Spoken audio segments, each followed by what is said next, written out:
এই গাড়িতে কি আছে? চাউল আছে স্যার। খোল, কি চাল আছে দেখবো। কিছু নাই স্যার, চাউল আছে। হ্যাঁ হ্যাঁ, সেটাই দেখবো কি চাল আছে। খোল, কি হলো? খোল। হ্যাঁ হ্যাঁ।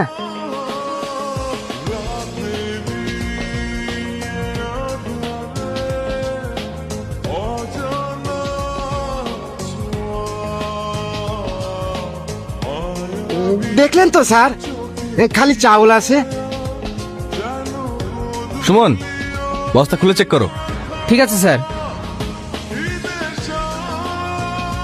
ওপরে কিছু নেই স্যার, খালি চাউল আছে স্যার। ফালতু টাইম নষ্ট করছেন স্যার।